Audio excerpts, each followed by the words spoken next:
Good afternoon and welcome to our Wildcat Chat. I'm Thomas Lane, Vice President for Student Life and Dean of Students here at K-State. Thanks to all of the Wildcat family members who joined us here today. Today's Wildcat Chat will provide us an opportunity to hear from several K-State students regarding their campus experience during what's been an unprecedented time.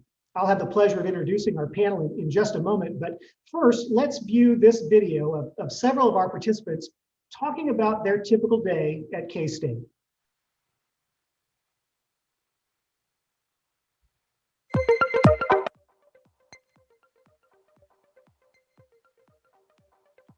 Hi Wildcats, my name is Sam Bond. I'm a senior this year studying human development and family sciences with a minor in conflict analysis and trauma studies. Good morning Wildcats, my name is Chaz Corredor. I'm a senior studying finance from Lenexa. Hi Wildcats, my name is Evangelina Gallardo and I am a junior majoring in nutrition and kinesiology, and I'm pursuing to become a physical therapist. My name is Tel Wittmer. I'm a senior studying secondary education with an emphasis in social studies. And so today we're going to give you a look into what it's like in the life of a student at K-State right now, especially with the pandemic and how it's kind of altered and changed how our schedules were originally and where they are now.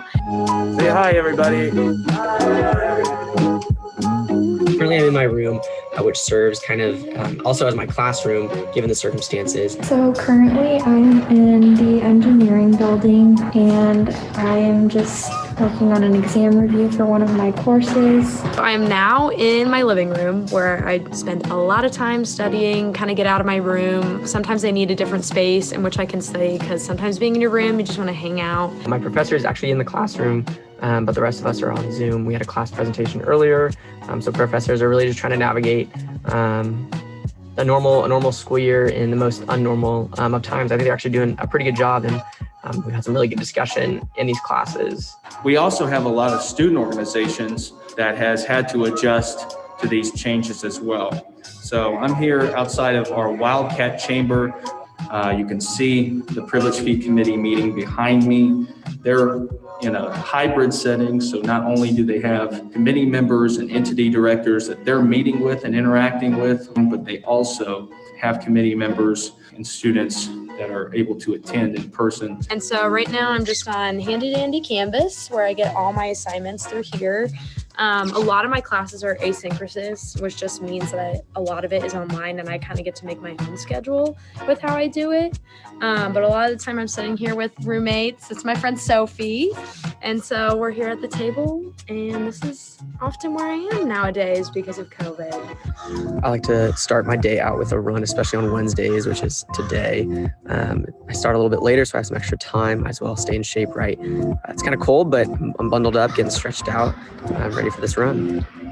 I am now where I work most of the week, which is the Office of Recruitment and Admissions. I'm a student worker here. But what I do every day at work is I usually help students check in for their visits, and I'll walk parents around campus, kind of show them around. But it is one of my favorite things to do during the week. I love working with prospective students. But especially with COVID and everything, I know it looks a little bit different. And so I have my handy dandy K-State mask on. And we also have kind of these shields up on the area where they check in so we can keep everybody safe. Lots of hand sanitizer, always need that. But this is where I am almost every single day. Love working here and working with students. We just got done working out at the Recreation Center. I spend most of my afternoons in meetings, online, having a routine and time to myself in the morning. I think is pretty critical to my physical and mental well-being, like most students right now. The experience is a lot different, and people are trying different ways to combat all the problems that we're facing with COVID-19. But that's one of our biggest jobs, is trying to communicate the value of a K-State education and a value of a four-year education in general, to try to get them to K-State, get them on campus.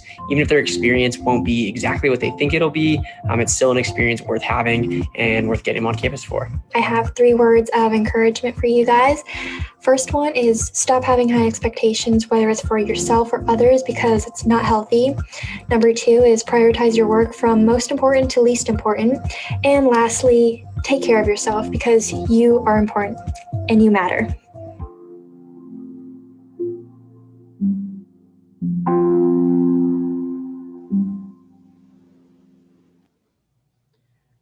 So I think you can see from the video that this time is truly like no other. For almost 9 months, K-State's been responding to the COVID-19 pandemic, and that response has brought forth a number of changes in our students' daily lives, both large and small, and impacting both their in-class and their out-of-classroom experience. So our Wildcat Chat today is an opportunity to really dig into how that experience has been. And I'd like to now introduce our student panel, many of who you saw in the video, and who I'll be visiting with for today's conversation. First panelist, our first student is Sam Bond. Sam is a senior in Human Development and Family Science with a minor in Conflict Analysis and Trauma and Conflict Resolution. Sam's also a 2020 K-State Student Ambassador and a member of the Student Alumni Board. She's also a member of the Snyder Leadership Legacy Fellows Program, a member of Alpha Delta Pi sorority, and a certified peer educator for mental health and wellness. Sam currently works in the Office of the Office of Recruitment and Admissions. Next up is Chaz Corredor. Chaz is a senior in finance, pre-law with a minor in Spanish. He's also a 2020 K-State Student Ambassador and a member of the Student Alumni Board and a member of the Snyder Leadership Legacy Fellows Program. Chaz previously served as a June orientation leader and also works in the Office of Recruitment and Admissions. He recently served on the search committee for the executive director for recruitment admissions here at Kansas State University. Next, I'm pleased to introduce Evangelina Gallardo. Evangelina is a junior in nutrition and kinesiology. She's an executive board member of our Hispanic American Leadership Organization, or HALO, and a student senator for the College of Health and Human Sciences. Evangelina is also a member of the KSLSAMP team, Transfer Engagement and Mentorship Program, and is a transfer student from Highland Community College. Vedant Kulkarni is a senior in Management Information Systems, Mass Communications, and Arts and Sciences dual degree, Data Analytics pre-law. Vedant is also the Student Governing Association International Affairs Director and Director of PR and Outreach for Blue Key Senior Leadership Honorary. He's also a member of the KSU Student Foundation Board. And last but certainly not least, our panelist, Tel Wittmer. Tel is a senior in secondary education, social studies with a minor in anthropology. Tel was elected to serve as the Student Governing Association Student Body President. He is a member of our Student Alumni Board and served as 2019 Student Ambassador. Tel's also a member of the Blue Key Senior Leadership Honorary and a member of Alpha Gamma Rho fraternity. Sam, Chaz, Evangelina, Vedant, and Tel, thank you so much for taking time out of a busy part of the semester to be with us today. I greatly appreciate your willingness to share your experiences in what's been a fall semester that's had both challenges and opportunities. Having just finished up my first year at K-State in what's been a year like no other, I'm often asked, what's my favorite aspect of my role? And for me, there's no question about it. It's students like yourself that I get a chance to interact with. And every day I learn so much from you. This year's pandemic has provided me a unique look in how students face extraordinary challenges, how they show adaptability, creativity, resilience, and how they care for themselves and for others. And so I know that our conversation today will provide me and all of those joining us today an even deeper understanding of how you and your fellow students are coping during COVID. So again, thank you. As we begin our discussion, I want to remind all of the viewers who joined us that you can pose questions to the panel by using the YouTube chat feature. So I think I'll start our conversation today with one of the most visible symbols of the coronavirus and an expectation that we have all had to adjust to, wearing a face covering. So where do you wear your face covering, and in what ways has wearing one impacted you? And I'll throw that out to each of our students. Who'd like to start? I can go first. Thanks, Vedant. Yeah. So I wear face covering as soon as I step outside my apartment. I make sure that before I step outside, I'm wearing my face coverings. I wear it everywhere on campus, including classes, and throughout the classes as well. Except when I'm eating food, say in the union, that's the only time I get the face coverings out of my mouth. Otherwise, even if I'm walking on campus, I try to make sure that I have my face covering on. It means face coverings are very important given the current situation that we are in. Face coverings have been proven to prevent the spread of any diseases, including the coronavirus. So I think just to follow the law, to follow the regulations, and make sure that people around me are safe, I continue to wear the face coverings. Thanks, Vedant. Other thoughts? I can go next. I'm a certified nurse aide as well, and for me, wearing a face mask is very important to not only look out for children, but older adult and the geriatric population. And so I wear a face mask not only on campus, but just around like stores, grocery shopping, just whenever I know that I'm going to be around family members or like others who are like older adult age. Just because I know that of what I do, and like I know that I'm around younger adults who are out partying and doing who knows what, that puts older adults, geriatrics, and children at risk. So I'm around who knows how many other people are doing other things. So we have to take into consideration to put that protection into our hands as much as possible to protect those who cannot put as much protection for themselves, because they are in a solitude to where they're locked up, they're not able to go out and do as much as we are. So I wear it on campus whenever I'm around people, even when I'm with family members. I even have called out employees at stores who do not wear their masks, and because it's very irritating to me to know that there are people who do not take it as serious. So yeah, that is my input. Thanks, Evangelina. That is so important. Thanks for sharing that. I can go. So I think it's certainly, as I mentioned in most of the video, or in our video we showed at the beginning, if I'm in a meeting with other people, I'm wearing my mask. As the other panelists have described, if you're walking on campus or if you're outside, whether that's meeting a friend for lunch in Aggieville or going to class, you're wearing your mask. Even if you caught in the video, going to the recreation center, I think students have done a tremendous job of abiding by that rule of wearing your mask and doing that for the people around you.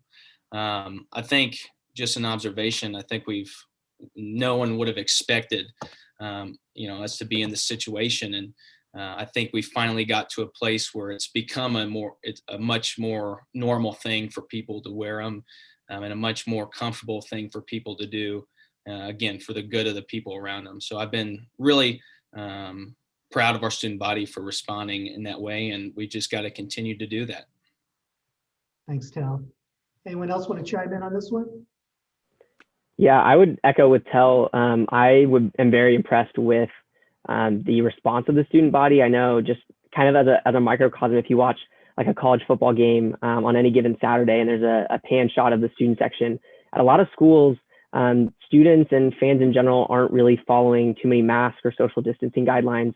But I actually serve as the athletics liaison as part of Student Governing Association. So I'm heavily involved in the, role of the athletics department. And it seems like students are responding very well to mask and social distance ordinances in Bill Snyder Family Stadium, where we play football, which I think is very important because I think it's important to recognize that we can do a lot of the things that we want to do, that we appreciate so much about K-State, as long as we take the necessary precautions to keep ourselves and others safe.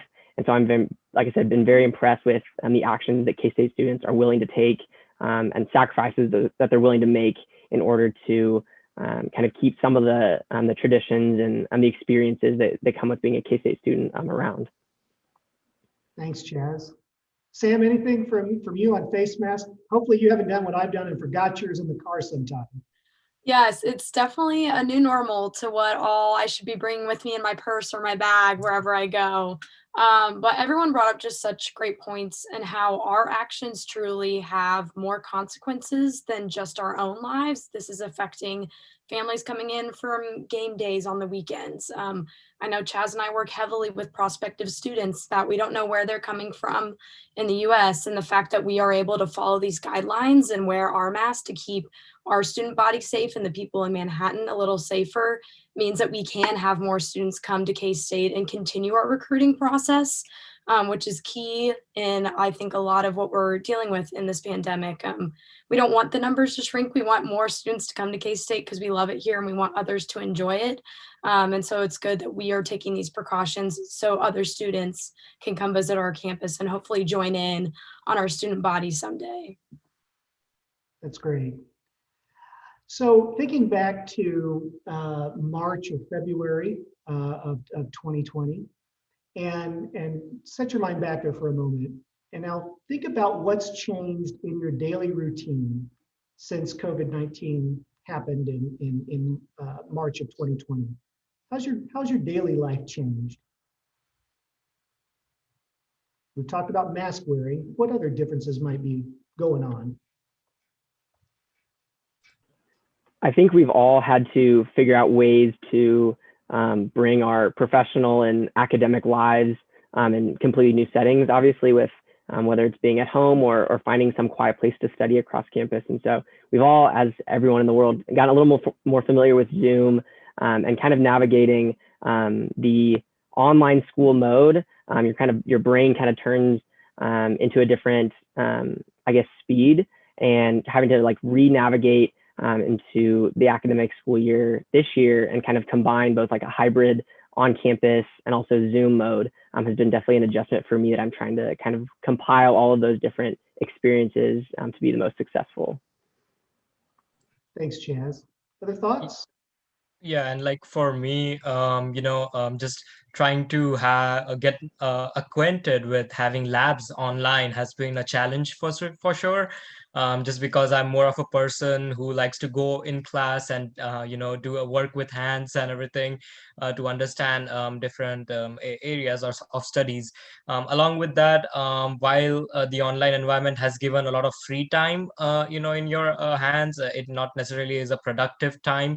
You're just trying to like normalize yourself. You're trying to feel better. You're trying to do your homework online and everything. So while there is more free time on our hands, it's not really free. Your mind is everywhere. You're thinking a lot of things. My ability to eat outside has gone down, obviously, and I'm eating much more food at home. I'm cooking by myself. So I think that is a new thing I have to get used to. Like I have to cook pretty much every day, my lunch and dinner, and just getting used to that as well has been tough as well, with like cooking different dishes, making sure that I do my dishes, I clean my kitchen and everything, and I think I get to spend more time with my roommates.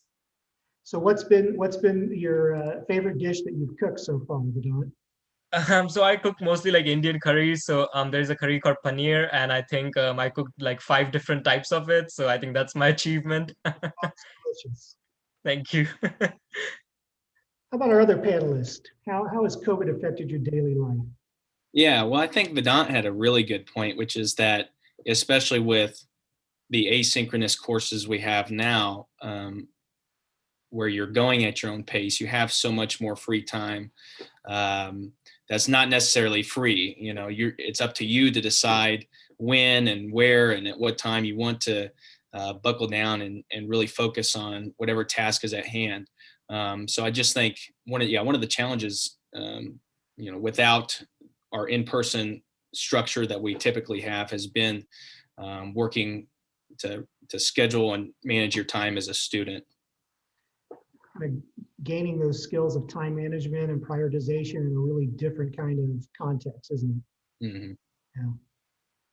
Other thoughts?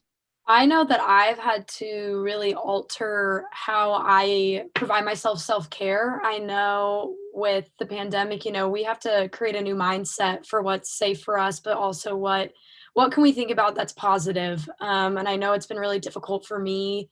I know I had to be in quarantine on my birthday and I didn't get to see my mom and I didn't get to be with my family. And so that was something I totally was like, I didn't know I would never be able to hug my mom on my birthday or be able to go see my family on my birthday. And so altering kind of your mindset on what is positive in your life and taking in the small things. I know I've really tried to appreciate just time with being with my roommates, like Vedant said, like taking on that time you can to build relationships with the people that you know are safe, but also being creative with your time. I know I've really gotten into kind of journaling and how I'm feeling and kind of figuring out what's working best for me in my schedule and what's not. Kind of listing out what I'm grateful for in a day has really helped me have more of an optimistic view on what this pandemic has brought. But I know for a lot of students right now, self-care and kind of figuring out how to work with your mental health has been really tough. But you have to each authentically figure out what works best for you. And so I think while the pandemic's been hard on the part of mental health, it does give me time to recognize what is best for me in my self-care as well. And again, it makes me think that going beyond the pandemic and that experience you have in developing self-care strategies, how important and useful that's going to be in future opportunities. Yeah. Thanks, Sam. Other thoughts? So I noticed one of the questions was, do many students skip the scheduled class and then just watch the rerun at a more convenient time? So with the pandemic, I like to be an optimistic person. And so for answering that question, I would say yes, I have had to skip scheduled classes due to work hours, having to save up money, just like for appointments, etc., just other personal matters having to be taken care of. And the optimistic side of the pandemic with lectures and whatnot, they provide recordings of the classes, which is very nice because you're able to go back, rewatch them. You can rewatch them as many times as possible. And it's helped with like assignments that ask you very detailed questions and you're just unsure. So you have to rewatch the lecture, which is really nice in my opinion. And not only for those reasons, but you're able to, you can like slow it down, you can pause it, just for any cases like that when the lectures are recorded. I think other things to like take away from lectures being skipped though, I think students should be aware that like you are paying for your classes like Tel said, so students should like pay attention to like you are missing out on like important details, important notes from your professors, and you do miss out on that very vital information from your professors because later on in like exams, some professors ask you that information and that's the information that you like miss out on. So sometimes you're not always getting that vital information. So that's something to look forward to. So we've had some questions about the classroom experience. For what would be some examples of problems or opportunities with online classes? Let's start with online classes first. Well, I can go. I'll start by saying that, some challenges with online courses that both faculty, I think, and students have mentioned is that you are missing out on a more human and interpersonal and relational aspect of our courses. And, that's just pretty simple and something I think we're not going to take for granted again after the pandemic. But I think Evangelina had some really good points and optimism in that, for example, I have a teacher who, while he does have a live lecture, it's not required to attend. And so you do have opportunities to watch that or listen to that later in the week. And he'll even compile our week's reading for the class. He'll read it, record it, compile any other videos or material along with his lecture into an MP3 that the student like myself can just listen to while I'm working out or while I'm doing my laundry. And so there are a lot of different and innovative opportunities for learning that I think you wouldn't have gotten that we have at the moment. Most definitely. Other thoughts? Yeah, I think, I'm sorry. Yeah, no, just to add to what Tel said, I think there are a lot of technological challenges as well. When it comes to online classes, sometimes there are internet issues. So I'm currently a class leader for Lead to 12 class, and my students sometimes tend to not be able to log in because of internet issues. And, that is, I think that the online environment showed that kind of problems that exist in the world where there is not infrastructure built for these classes. I know there are a few international students, who are back home in their home countries. There's a huge time difference of 10 hours and 11 hours, and they have to log in to watch the live lecture. So they have to log in basically at midnight or after midnight to log into their afternoon lecture. So, there is that barrier that comes in. And sometimes the infrastructure there is not built to support such a online-based educational environment. So they have troubles with those issues as well. But I think along with that, as Tel mentioned, there are a lot of opportunities that came in, like just like Tel's professor, one of my professors puts the chapters in the form of podcasts so that we can basically listen to it while we are driving to our classes or while we are walking to campus. So I think there are both opportunities as well as challenges that this situation showed. Vedant, you had mentioned about taking a lab course. There was a question from the chat about how do you take labs or for example, chemistry labs or dissections in an online environment? Yes, so the lab course I have was basically an MIS lab course. So we had to work with some wires and server systems, and it was a teamwork required on the servers that are available in the College of Business. So what happened after this was last semester. So what happened after the university moved online was that they gave us a virtual simulation software that we can download, and basically had to learn rest of it individually, and there were no longer group assignments or group lab that were going on. I'm unsure about topics like chemistry or biology labs. I think someone on the panel could be able to answer, but one of my friends did tell me that for their chemistry class, they basically had another virtual simulation software itself to basically show how the chemical mixture happens and everything. Other thoughts on classes in the online environment, problems or opportunities? I think there's definitely an opportunity to have more accessibility for students. I know I have friends that are supporting their families in a lot of way, and they are able to go back home for a little bit and support their family while still doing their online courses at their own pace and own schedule, which I think is really awesome for students to have that type of accessibility as they're constantly kind of moving through this new normal that we're in. And I know for me, it's been very nice to have like a Zoom call once a week and be able to see students in my class, and have a professor who's so understanding of kind of what's going on, and that we can meet in that way to still chat about our class. But also being able to, like what Vedant said, I can walk to class and watch my Zoom if I need to get somewhere on a certain time, but I can still be a part of the discussion as I'm walking around. So I definitely think there's more accessibility there. I know I've definitely have some issues with the Wi-Fi occasionally with my online courses, as a lot of students do, but I feel like we're definitely getting more acclimated to this new life. And even if maybe one day I'm not feeling super well, I can still be at home doing what I need to be doing, and not feeling like I couldn't go to class because I don't feel well right now. So I definitely think it leads to more accessibility and you receiving what you need at your home when you need to be at home.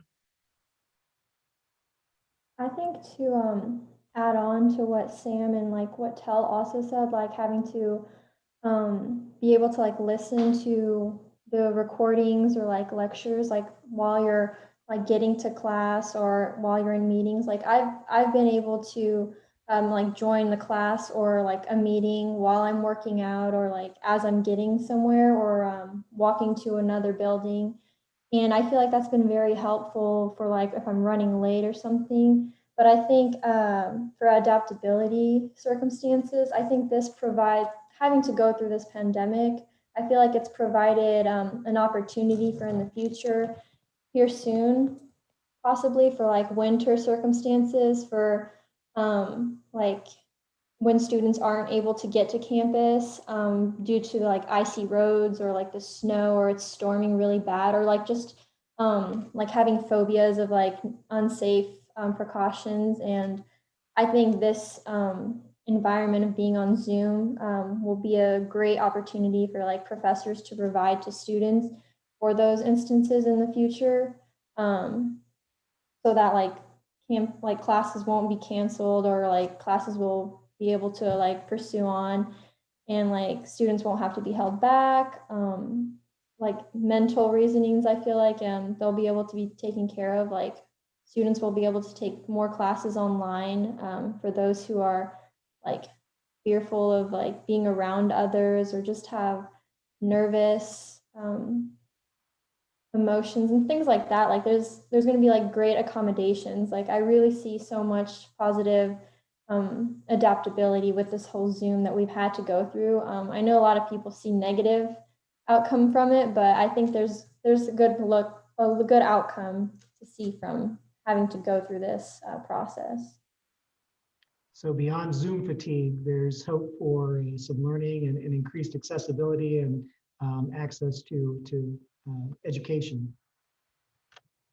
Yeah. So we talked about online. How about in-person classes? For those of you who have in-person classes, are you pleased with attending classes on campus as opposed to the online environment? And if so, why or why not?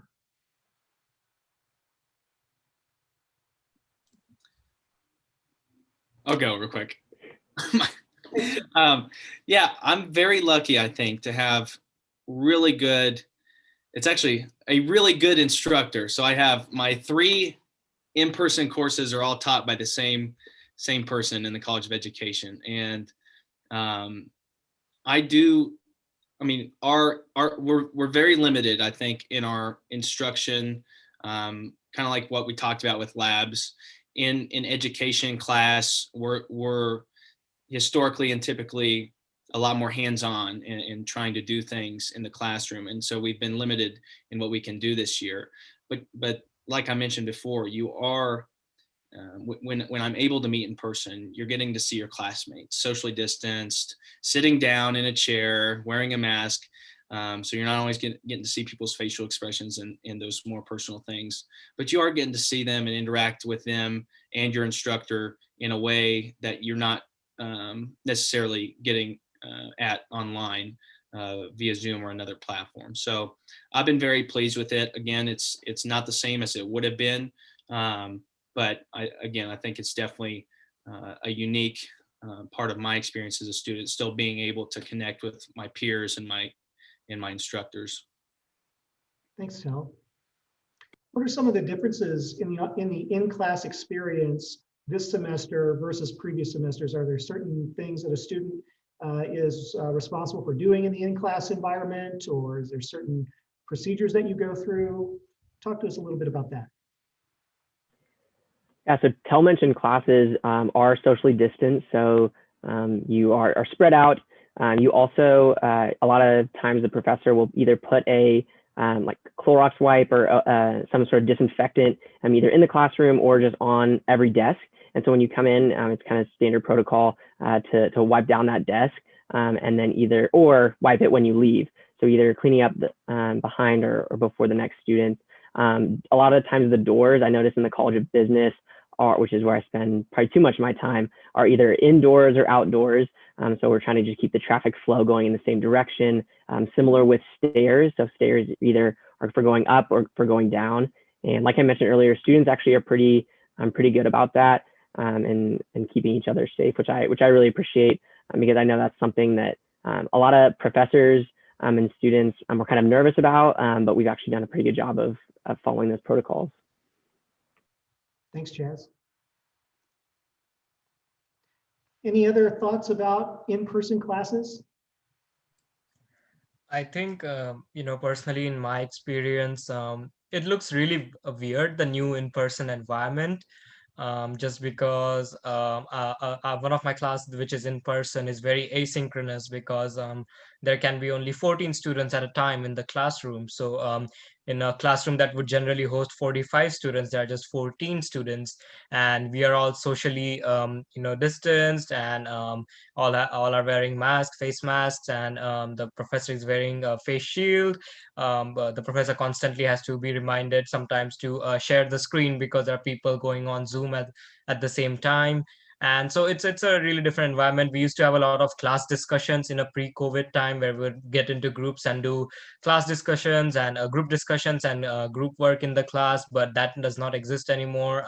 It has become more of just you get your lectures done there, and then you meet with your group outside, and that's where you have conversations. Thanks, Vedant. We know that you are getting your degree in education. Talk to us a little bit about how have student teaching opportunities been affected? For sure. So I wish I had more information, but I do know at the moment. So I'm actually going to be student teaching, even though I'm a senior. I've taken an extra semester, so I'll be student teaching in the fall of next year. But for most of my classmates who are student teaching this spring, it has been difficult for our college to find cooperating teachers for them. Manhattan High School is a good example. I don't think they're offering any student teaching opportunities for students. And typically that's a pretty big area for students to go out into the field and into the classroom because Manhattan High School is all online. So they've decided that they're not having those opportunities for students. So it is difficult, and I'm not quite sure. I haven't really heard a lot of new information or updates from the college because I'm kind of out of those conversations at the moment, taking an extra year and all, or semester and all. But I do know it is a little bit more difficult than it has been. So next year, the student teaching journey starts. Yeah. Great, good. So we've talked about online classes. We've talked about in-person classes. Let's talk about outside of class. Tell us how social life has changed during this pandemic. I mean, so Chaz is actually my roommate, so I'm pretty lucky to get to interact with different individuals, and we have over 400 student organizations, 500 now student organizations that students can get involved in, and I'm very lucky to continue to get to interact with students and my peers that way through meetings. So there are opportunities, and I think it's just up to us to really take advantage of those and reach out to one another to get more of that one-on-one connection that I think we're missing right now. For me, it has been the experience that all of my student organizations pretty much meet online, virtually. So meetings happen online, events are happening online. Some events are in person. So like one of my organizations, Pick McKay, we had an event with UPC this past Friday, which was just for mindfulness and everything. But even the event, it was very socially distanced. There were a lot of restrictions. Among the things we were giving out were sanitizers and masks. So I think that has become the new gift to be given to people, sanitizers, masks, and other equipments like that. Along with that, I think going out with your friends to have lunch in the weekends, going out for a movie and everything, I think we have just forgotten about all these activities. And I think at the most at one place, it's just me and three of my friends who would rather meet, and not more than that. And we won't do all the crazy stuff we would do in the past. It's just like, hey, let's just meet at somebody's place for a cup of coffee, and that's pretty much the interaction has been. But we are trying to make the best out of everything. So most of us, for us, this is our last year, so we do want to make it memorable one. So we are trying to meet as much as possible, grab some dinner or something. But yeah, it's just not the same as it was in a pre-COVID era. I think, like Vedant mentioned, organizations doing things to get people off of Zoom has been pretty impressive. I know as a student, sometimes by the end of the day, I've been on Zoom for what feels like the whole day. And the last thing I want to do is hop on another Zoom meeting. So whether it's, having an event in City Park or there's some outdoor amphitheaters on campus, I know Aggieville in downtown has a lot of outdoor seating, either on rooftops or they've kind of expanded into the streets. And so I've been really impressed with how organizations have tried to expand and be a little creative and dynamic, because I know as student leaders, we want to keep people engaged and we want to give students the experiences that they've signed up for and that they deserve at K-State. And so trying to be creative and still kind of complete the mission of our organizations has been pretty important, and something that a lot of leaders have thought a lot about and put a lot of work into this semester. Yeah, I agree. I've also noticed in Aggieville how they've adapted to the whole pandemic with putting like more space on the outside so that people are more able to be socially distant, but also enjoy that free air. But for me, being in organizations, the way that we're able to communicate is by using social media, which is very nice, even though we are on Zoom a lot. But there's like Microsoft Teams, there's GroupMe, people are texting, but it's really nice to get those updates because in some of my organizations, they also provide scholarship opportunities, volunteer hour opportunities that are available on campus or near Manhattan area. Which is really great being in the organizations. And we're also able to meet. It's really nice because even tonight, the president of one of my organizations is offering the exec board whether or not we would like to meet in person or through a Zoom meeting.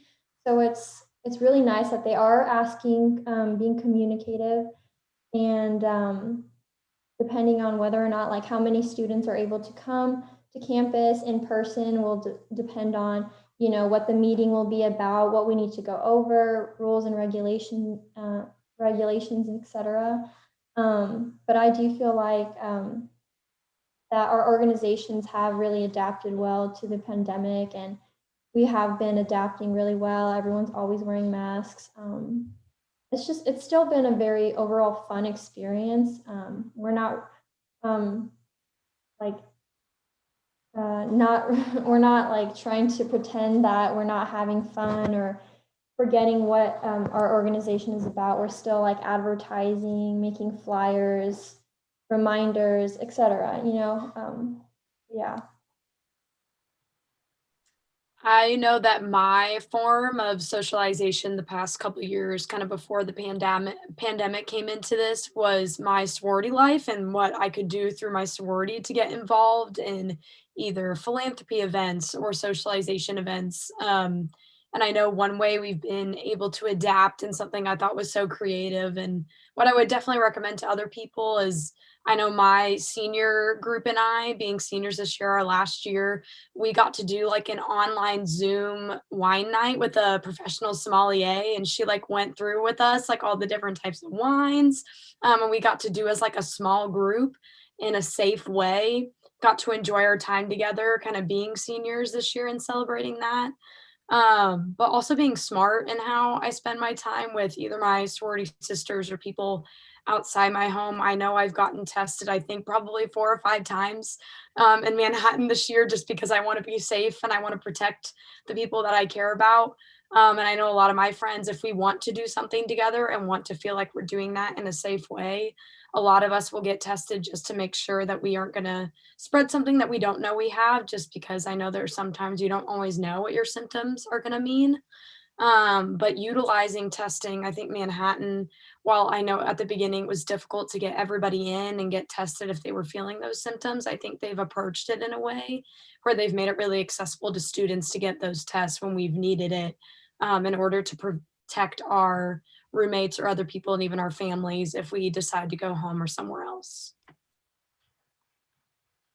So with continuing COVID restrictions limiting student participation in such large events like football and basketball games, how do you think students are holding up? And do you? I know all of you. I think most all of you have been involved in some sort of alumni association activity.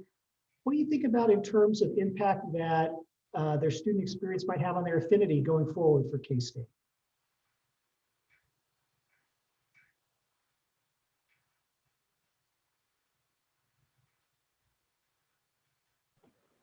I think I mentioned earlier football games and things like that. And I think, like I said, students are really trying to take the necessary precautions so that they can still have those experiences that are going to provide that affinity for K-State.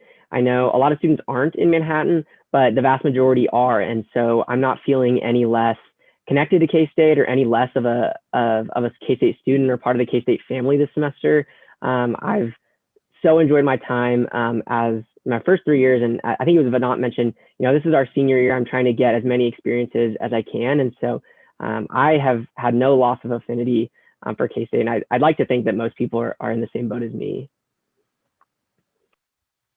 Yeah, I feel like something that K-State always values and what they try to put forth for students is going above and beyond for us, even when it's difficult.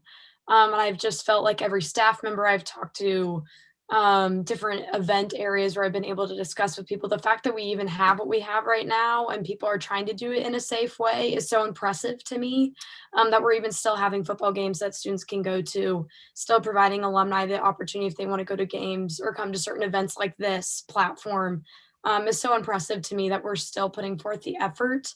And I think that is one reason why I love K-State so much is we don't give up on anything. We continue to adapt and persevere with what we need to do, and that they're never going to give up on that for students and alumni. So I definitely agree with Chaz. My love for the university and what we've been able to do will continue after this.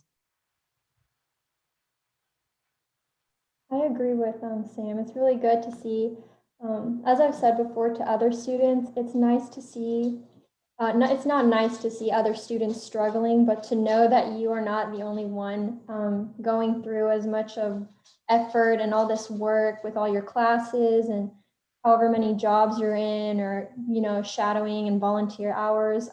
But just to know that, there are others out there trying to persevere as much as you are. And then on top of that with the pandemic. But I noticed in the chat there was a question about are there internships available to students since there's so many companies remote and working from home. I recently just got not an internship, but it's pretty similar to one, but it's working remotely for a professor / doctor for a company. And all I had to do was apply remotely. And she just wanted a cover letter, my resume, and then she kind of wanted like a background check, and all went well. And so now I'm working for her. But there are other internships I feel like that have been very available to campus students just through email. They're provided on our newsletter every day. And then Lauren McDaniel, she's very helpful by providing internships, and so are other people. It's really simple. If you just ask your academic advisor, say, hey, I need help looking for the summer internship, and then they can give you advice or ask you what you're looking for. But it's just a matter of when you need it and what type of internship you're kind of looking for, I feel like. Thanks, Evangelina. Are there any other impressions about internships? I'm actually starting my internship next semester. So with my major, we are either required to do like a concentration or an internship. And I knew that process would be a little bit more difficult this year, just knowing kind of how the pandemic has affected different organizations and if they can take on an intern or if they can provide them a virtual platform. But I have been lucky enough that I'm doing an internship through where I work now. I'm really passionate about admissions work and working with prospective students. And so getting the opportunity to intern at where I work while still being supported as like a student worker is fantastic. But I know in a lot of scenarios, internships have been really difficult for my other classmates right now as well, who are trying to figure out kind of what path they want to take to go where and what's going to be safe for them. But I know I have a friend who's doing an internship in Kansas City, and she's going to be living in Kansas City next semester. And so I think there's still a lot of opportunity out there for internships, depending on where you want to have your concentration in your realm. But I know I've been lucky enough to kind of have that opportunity to have an internship next semester within my university. Any other thoughts on internships? I know in my program, internships aren't necessarily required, but as a finance major, they're definitely helpful. And a lot of internships take place during the school year, and it wasn't before this year. It was never really feasible for me to take off a semester, go to a different city to complete that internship. However, I've actually started applying for some internships for the spring. I applied for one for a company based out of Dallas. And before this, I would have never been able to pack up, leave Manhattan, head to Dallas, nor would I have wanted to. That was another part. I didn't really want to leave Manhattan for a whole semester. And so this opportunity kind of arose around obviously the worst of circumstances, but it's allowed me to kind of expand my professional horizons a little before I actually graduated. So I could kind of have ideally the best of both worlds and continue my undergrad education, but also expand some of my professional experiences away from Manhattan. Excellent. Congratulations, Chaz.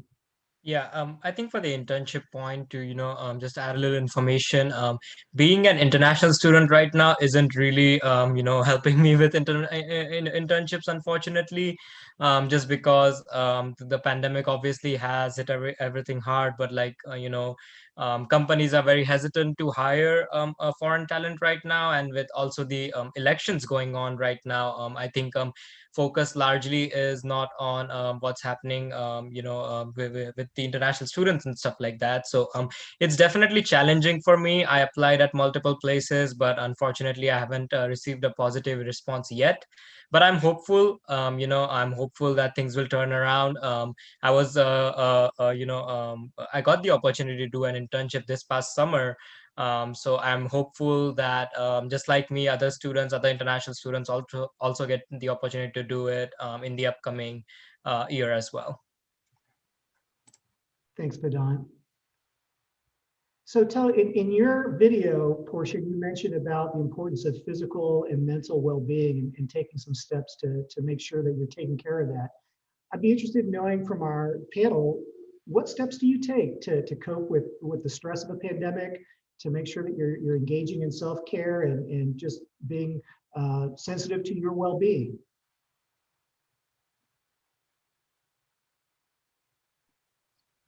I can go.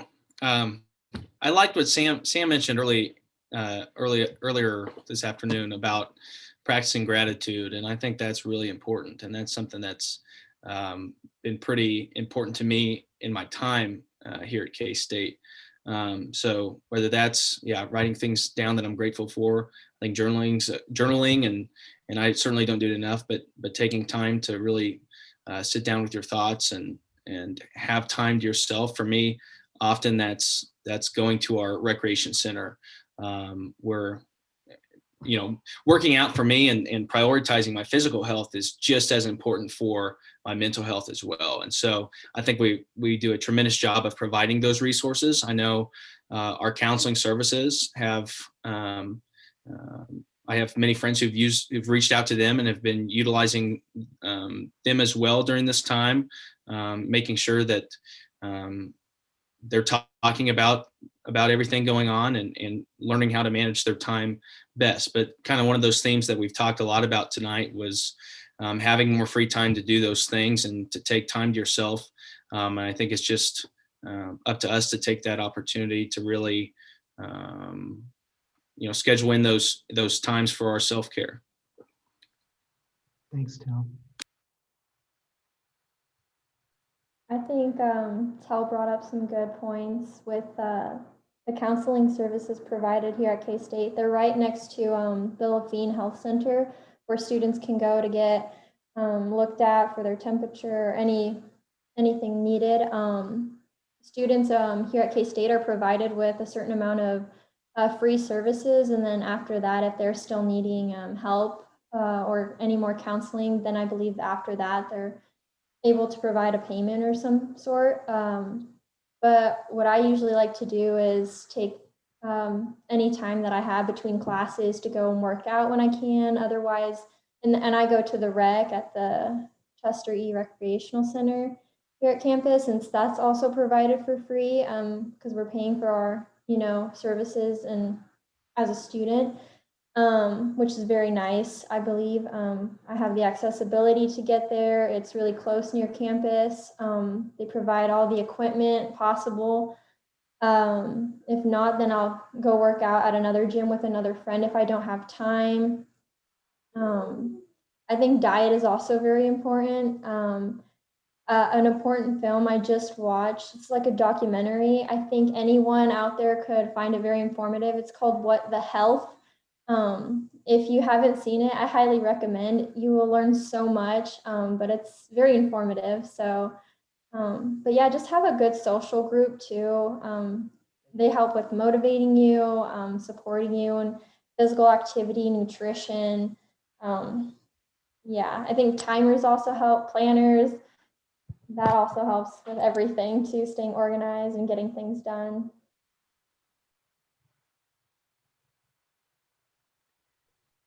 I am definitely a big advocate for pursuing counseling and talking through how you're feeling, either with a therapist or with another person that you trust. I know for me, it's when I pinpoint exactly kind of what I'm feeling and define what my emotions are at that time.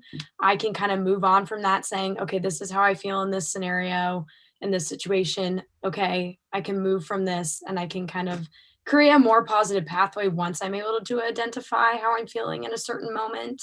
I know the pandemic has definitely been difficult for me and how I'm an extrovert and I get my energy from other people and being around a lot of people constantly. And so I'm so blessed to have the job I do to where I can still go into work and be around my coworkers, be around my supervisors and prospective students in a safe manner. But just knowing that I'm an extrovert, I've been aware of how I need to kind of function in my day, that if I am isolated too much, I know that my mind starts to go in more of a negative space than a positive. But really frameworking my schedule to where I have my people time, because that really does give me the motivation and the optimism to keep going. But I'm definitely a mama's girl. I call my mom a lot. I tell her how I'm doing, and she's very affirming in that. But I think having your connections at home and having those conversations with them as well, staying connected to my grandparents and everyone. I Zoom call my mom's side of the family. They're from the East Coast every Sunday. And we do like a game night where we can do different things through Zoom, or we just talk about how we're doing. And that has helped me a bunch, and being connected to my family, even though we're really far away from them. So that's definitely how I've kind of approached my extrovert needs and during a pandemic. Thanks for sharing that, Sam. Okay, one final question as we draw close to time here. I went through all of your biographies as I was introducing you, and all of you are student leaders with a lot of leadership responsibility across campus. So what have you learned about yourself as a leader over these last several months?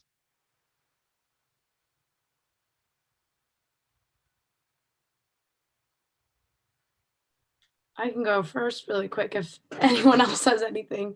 But I think I've realized how much more adaptable that I truly am. I thought I wasn't really a person that could kind of endure change so drastically. I didn't know how I would react to that. But I'm really challenging myself and what I'm adaptable to and how I can relate to others during this time.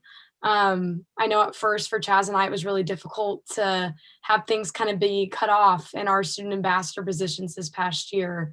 But seeing different opportunities and how we could adapt the position and better have the next people, Marissa and Bennett, who are coming in now, how we can best support them and now have a better transition to what it is to be an ambassador during a pandemic. And so recognizing what we can do better for the next group. I definitely rely heavily on my developer strength and what I can do to develop others and develop the next generation or group of people coming through. And so I think my leadership during that time has really challenged that strength, but really amplified it a lot to what I can do to kind of best help the people coming into a next year of dealing with a pandemic, but what we can do to adapt during that time. Thanks, Sam. Yeah, and like, to quickly add to that, I think the pandemic and the overall, all the things that happened during the pandemic just showed how much of a good advocate I could be, especially when it comes to my community and the challenges that my community members are facing. Being an international student, a student of color, and being in important organizations such as student government is certainly a lot of privilege for me, as well as comes with responsibilities. And to know that I have the responsibility to represent a large community on campus is inspiring to me at times. And it made me a better advocate when it came to demanding rights and justices for my community and my community members, as well as for betterment of all students at K-State. Thank you, Vedant. That's powerful. I've become, I think, a lot more forward looking. Instead of, it's very easy to lament, I think, on what we lost and what we don't have right now and the experiences that we're missing.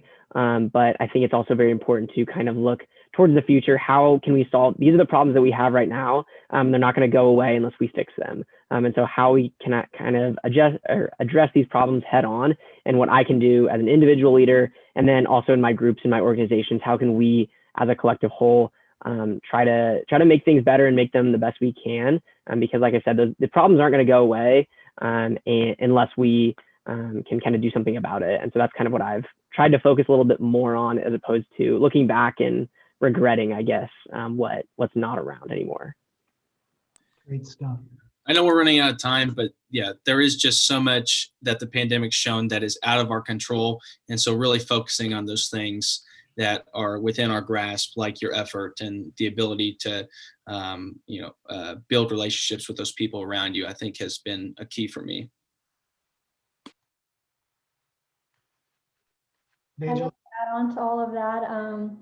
I've noticed that I enjoy looking at the week ahead, the month ahead. I like to know what's going to happen and what needs to be done. And for me, I feel like that's really helped. So I like to jot everything down. I like to look at like all my classes. I like to look at my work schedule, my appointments that I have. I just like to like write it all down. Like I even have my planner with me. It's like always with me. And once that's done, then I just like to take a day by day. And then I just continuously like look at my Canvas, look at all my emails. Emails are like priority. You got to stay on top of those. It's important. You got to keep people updated. So that's just how I get through my day, honestly. Just one day at a time. Don't have high expectations. Don't try to stress yourself out. And just remember, like, if you make a mistake, it's not the end of the world. You're going to get through it. You can learn from your mistakes and you'll move on. Like, things will get better. So wise words. I want to once again thank our student panelists for sharing their experiences and their insights with us at today's Wildcat Chat. Students, you continue to inspire me, and I see myself as very blessed to be part of your K-State educational journey. I wish a strong finish to your semester. Thanks you all also to all of you viewing today, or will be doing so in the future. Thanks to all who submitted questions for our students. I know the Alumni Association looks forward to having more Wildcat Chats in the future, so please do keep an eye on the website, www.kstate.com, to find out information about future events. Have a great rest of your day, and go Cats.